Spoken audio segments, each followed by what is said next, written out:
I have a lot of fun redesigning Pokemon. It's a great exercise in critical thinking and creature design, and I can learn a lot about what works and doesn't work about a Pokemon's design by looking at what I like and don't like about it and trying to make it better.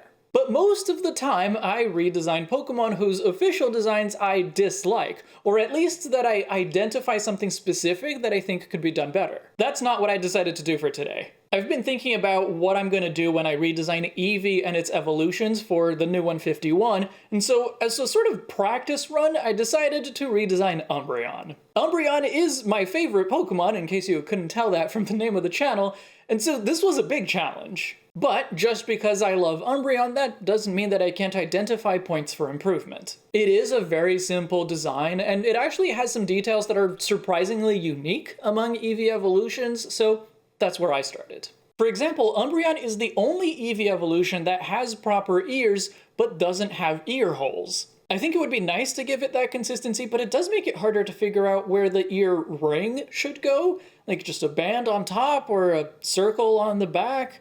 So I'm not sure if I'm going to keep it. I also thought Umbreon could use a bushier tail, but again, it makes it hard to place the ring, so that might also not work. Umbreon is also the only Eevee evolution to have prominent pupils, so I tried a full red eye, but that looked way too demonic, so I'm not keeping it.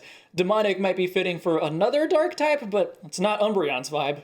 I tried adding to its moon motif by putting a moon phase design on its side, but then I thought of a more interesting way to build on the rings. What if instead of patterns, they were 3D, like earrings, bracelets, and anklets? It even helped the ear holes and the bushy tail work better. So now that I was starting to feel a bit more confident that I could come up with something I actually liked, I decided to try something a bit more radical. Something that I feel about the Eevee evolutions in general is that their body shapes are way too similar. The more modern ones have pretty much identical proportions. So what if Umbreon was bipedal? A lot of Pokemon these days go bipedal, especially mascot Pokemon like the starters, so it kinda works. It has a bit of an Egyptian god vibe now, but I did feel like it was straying away from the Eevee look a bit too much, so I decided to give it a fur collar like all of the Gen 1 Eevees have.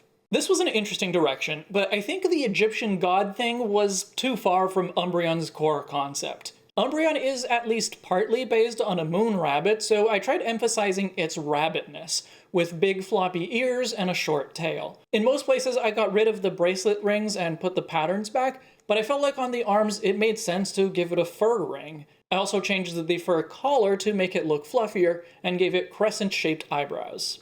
And again, I liked this direction, but it wasn't quite right. It looked too soft. So next, I tried emphasizing different parts of the design. I put the bracelets and earrings back, reduced the size of the fur collar, and gave it a spiky crescent shape on the chest. I also gave it really long fur from the waist down to the legs, almost like a trailing dress, which I think helps bring out the graceful movements that Umbreon's always had. But then I realized it needed to be a little edgier. Even if it isn't evil, Umbreon is still a dark type. So I tried a sort of minimalist ninja approach with a very slender body. The fur collar now trails like a flowing scarf, which I thought looked awesome, and instead of a spike on its chest, it gets a crescent moon-shaped sickle to fight with. But weapons in Pokemon designs aren't really my thing, and as much as I liked the scarf, this direction just wasn't hitting right for me. So I dropped the ninja motif and tried a vaguely draconic approach instead.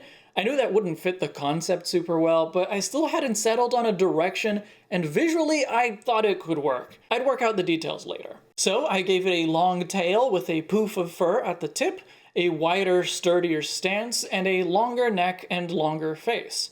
I really liked the dress-like fur from before, so I repurposed that idea to give it almost like wings, like long fur that extends backwards from the shoulder, pretty much what Mega Absol has. And this, I did actually really like, but I also felt like I'd taken it more than a little too far from what Umbreon is supposed to be. So I tried to find ways that I could revert or scale back a few elements, but keep this direction, this overall idea intact. I put it back on all fours and reduced the prominence of the shoulder fur, and finally, this was something I felt really good about. There were still a few things to polish up, but now I could work out what angle and pose I actually wanted the finished drawing to be in. At this point, I could feel that I was almost there, It looked so cool already. I just missed a bit of the simplicity from the original design. Simplicity does have its drawbacks if you take it too far, but when you strike the right balance, a simple design can be very successful. So I removed the shoulder fur. I thought it was looking too prominent, particularly from this angle.